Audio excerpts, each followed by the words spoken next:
Hello, and welcome to Thailand. So first of all, I apologise for the air conditioning that is rattling away in the background, but it is over 30 degrees here and there is no way I could get through this video without having it on. So apologies for that, but we're just gonna have to dive in and try and make it quick before I melt from the heat. So I have been traveling for about 2 weeks now. I've been through Cambodia and I'm now in Thailand, and this is the start of a extended travel period for me, which I'm really excited about. And so what I wanted to do was just give a little insight into what I'm reading and how I am managing to read while traveling.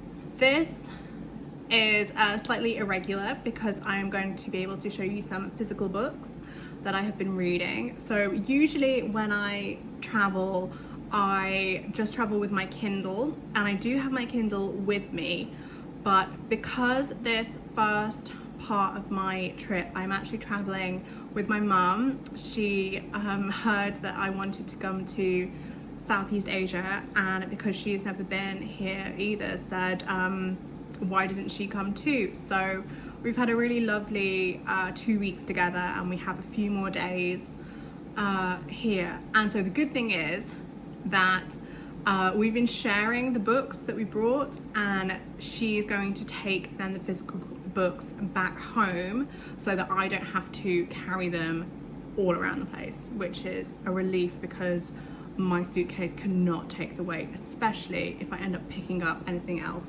along the way. So let me show you the 3 physical books that I have managed to read.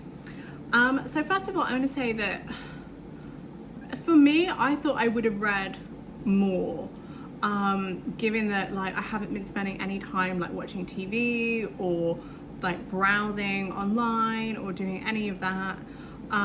But because we've been traveling at quite like a fast pace, there just hasn't been so much time. Like we've been busy in the day, and then come night you read it like for a little bit and then you fall asleep because you're so tired.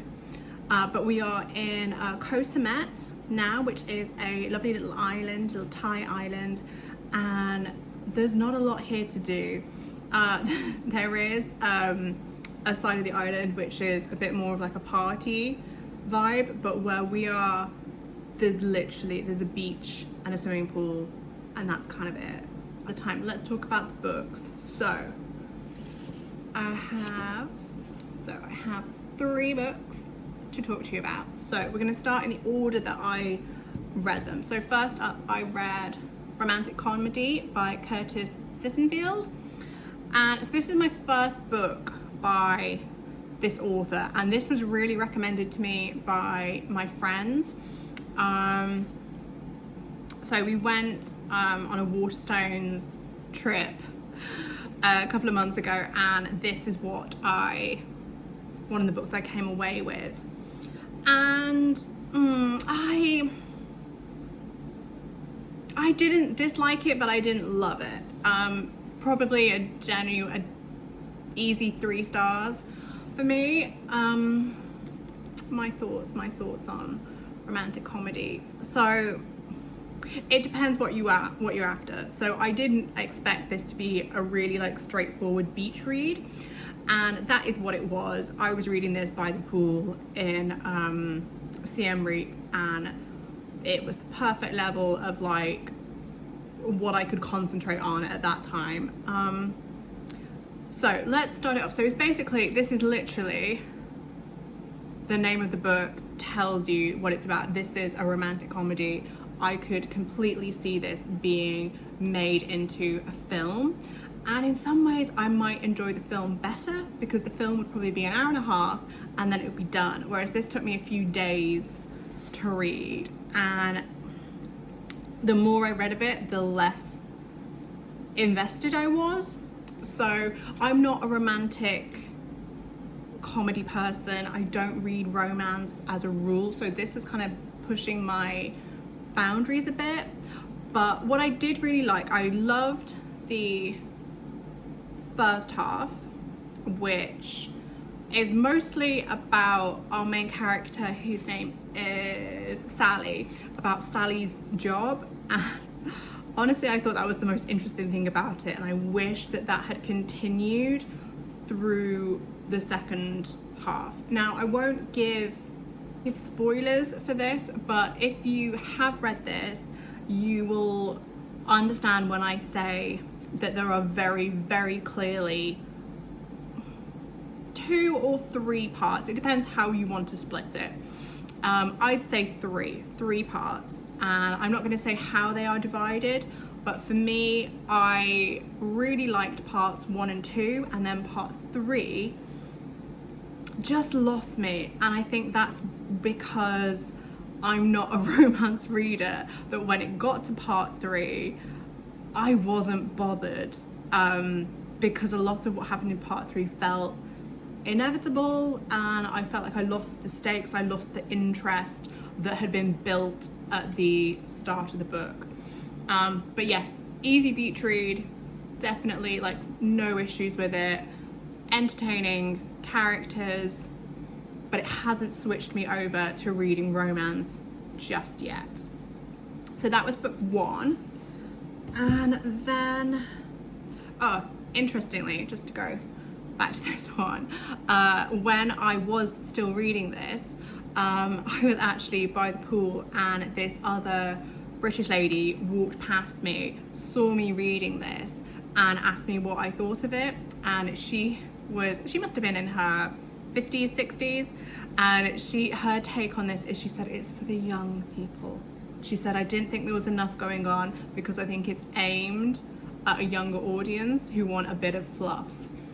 I'm not sure how much I agree with that. I certainly kind of see her point, and I would say, yeah, there's not much going on. It's kind of surface level, but yes, it was just interesting that she decided to stop me and have a comment on what I was reading.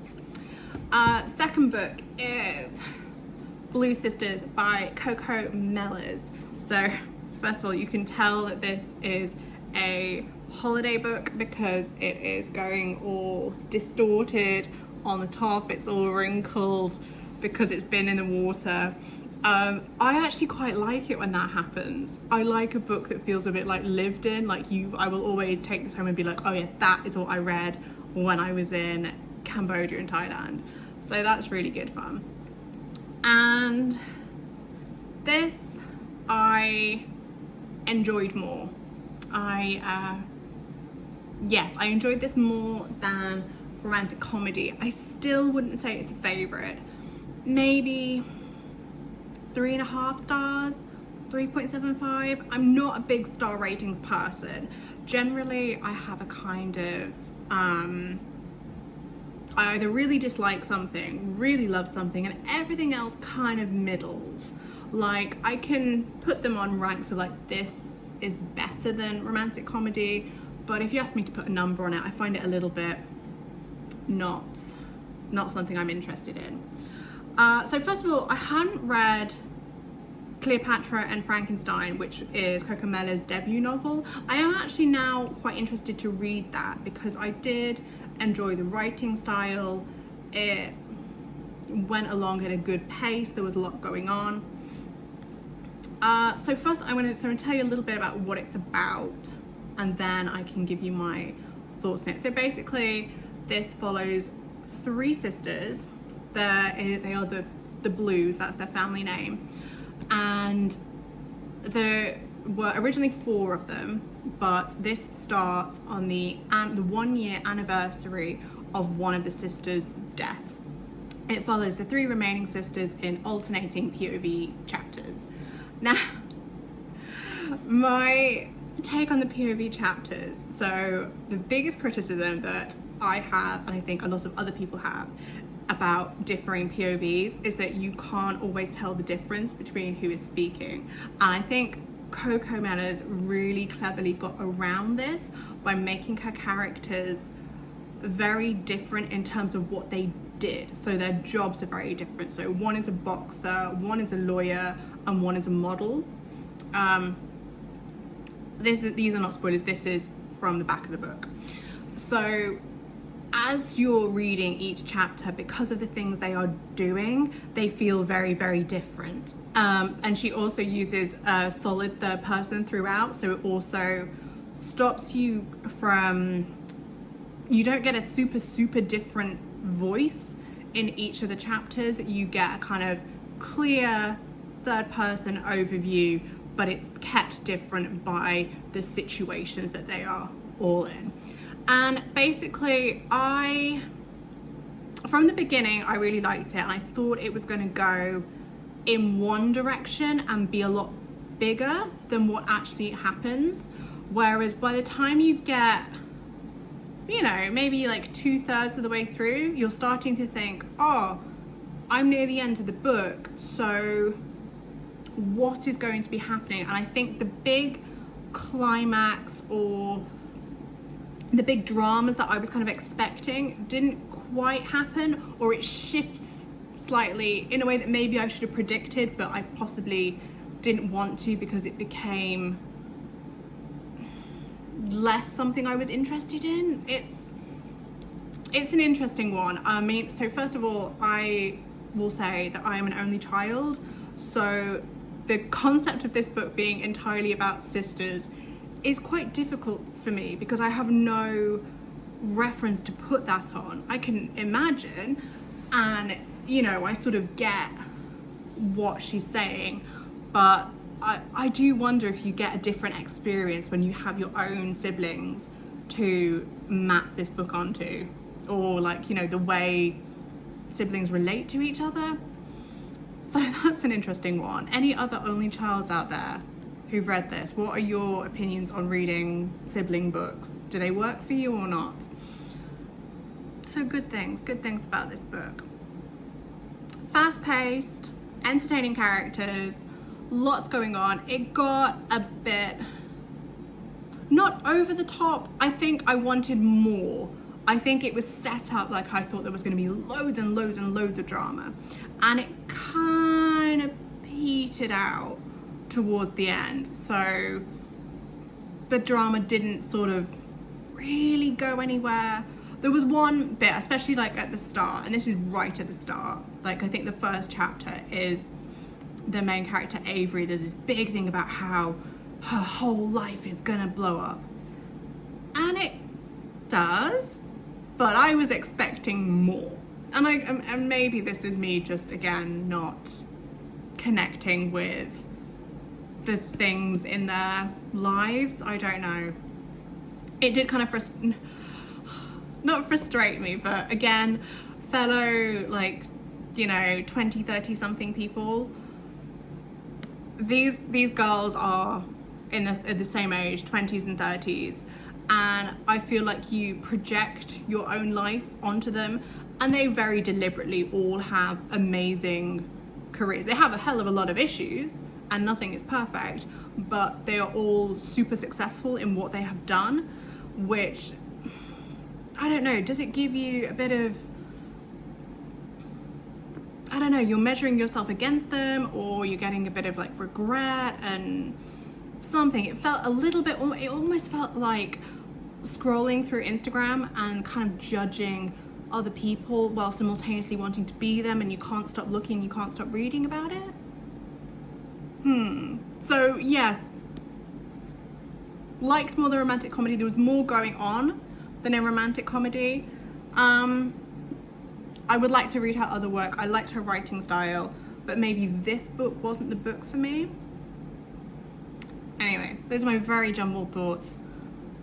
I never said this was going to be a coherent review. But moving on to the last book I have to talk to you about.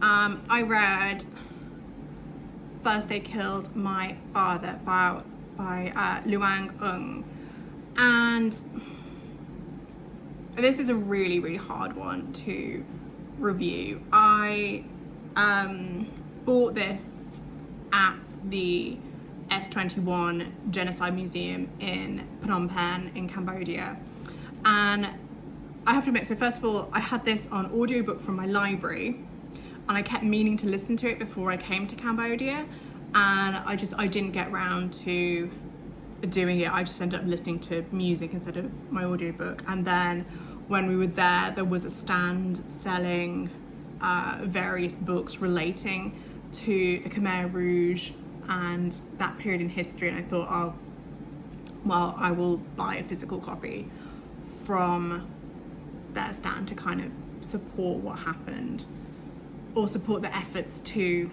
preserve the history. So I can't not give this book 5 stars, basically. It feels almost insulting to give it anything less, because it is a true account of a horrendous moment in history that I think a lot of people are ignorant of. I knew it had happened, but I didn't know any of the details. It's not something you're taught about in Western schools. And even when I did sort of hear mention of like Khmer Rouge or Cambodian genocide, it had no connection with me to any kind of life. And what author went through is truly horrifying. And having been now to Cambodia and had 2 guides, I had 2 guides for my stay there, one in Siem Reap and one in Phnom Penh, and both of them were also alive at this time, and they lived through the same thing. And then it just makes the story that much more impactful, because it really is anyone and everyone who was alive in that time had this same experience of just a sudden uproot of their worlds, torn apart, of being forced from their homes, forced into this new communist dictatorship, and having to just obey these senseless rules and endure this horrific violence, starvation, and just mass slaughter, really. So I'm really glad that I read this, and I made a point of reading this while I was in Cambodia, so that I could really kind of feel what was going on. There was a point in here where she said the author's family lived in Phnom Penh, which is the capital city, and they were then forced from the city out into the countryside, and they had to just walk for like 7 days until they were told they were in their new location where they were going to stay.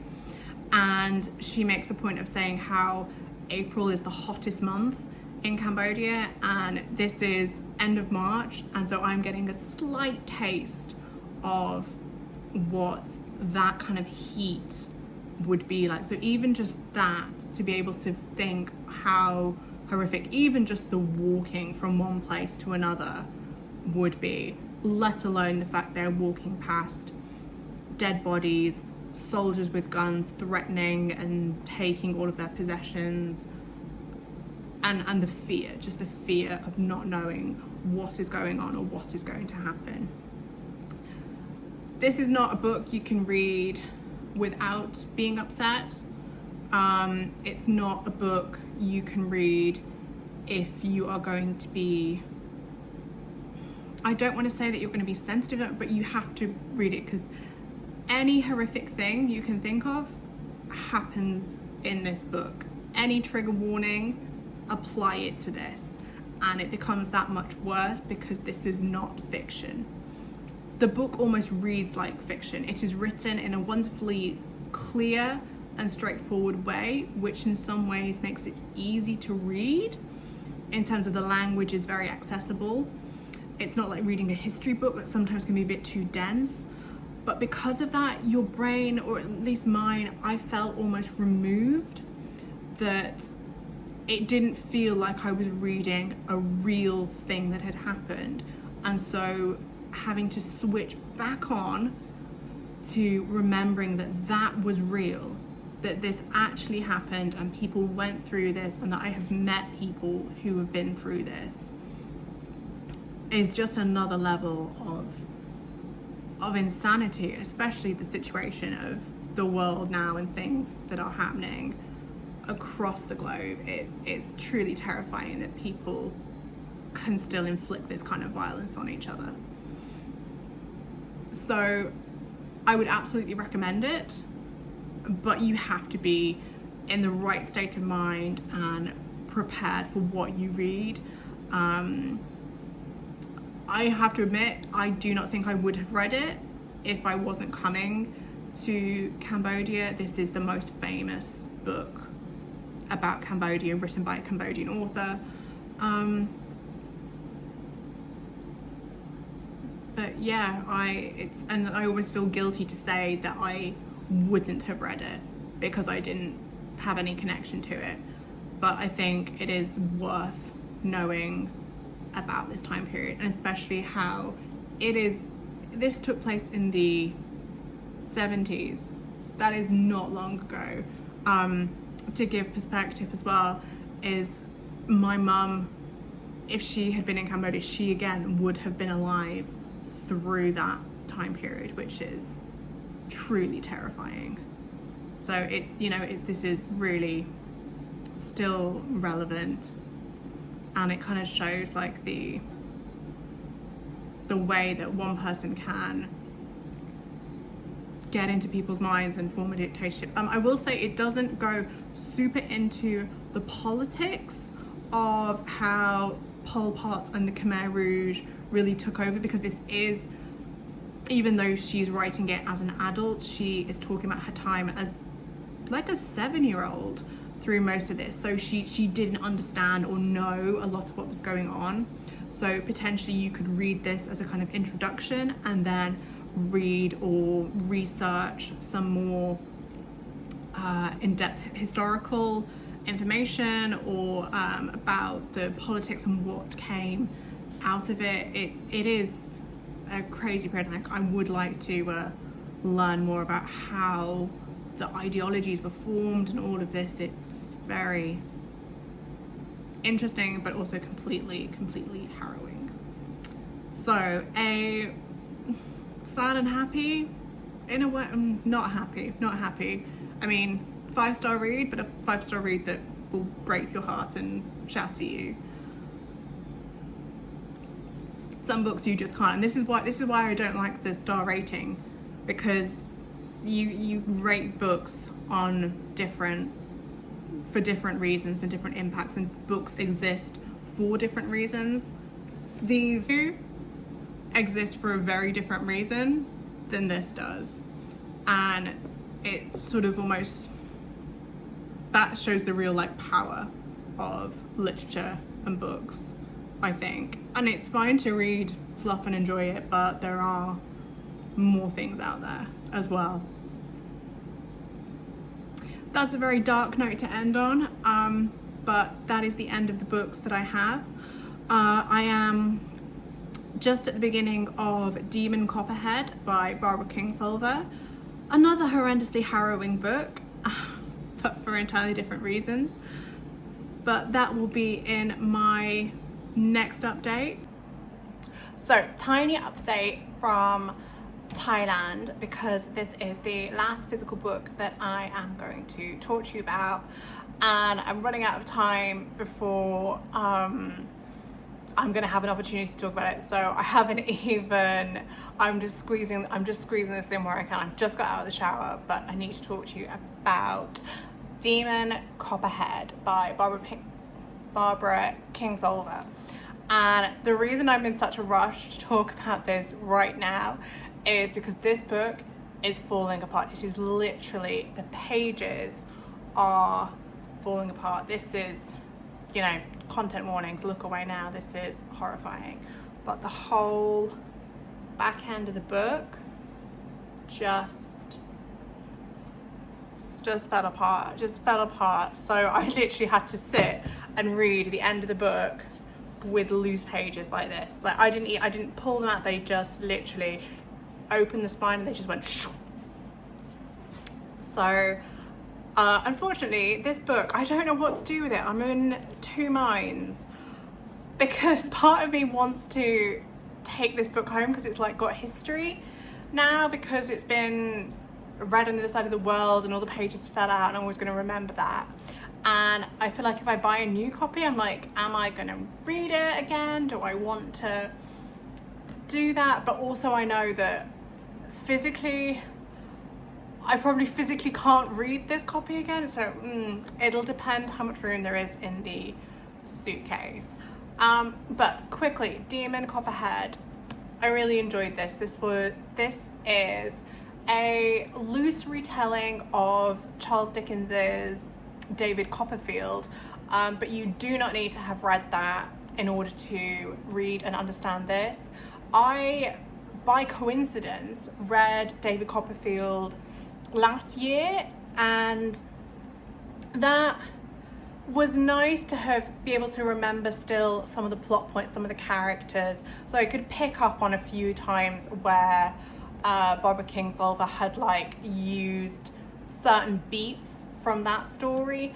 But if you were reading this without any knowledge of the Dickens, then it doesn't matter. You can just absolutely read this as a standalone fiction, which it is. But first of all, this book should come with heavy trigger warnings. It is not a pleasant ride.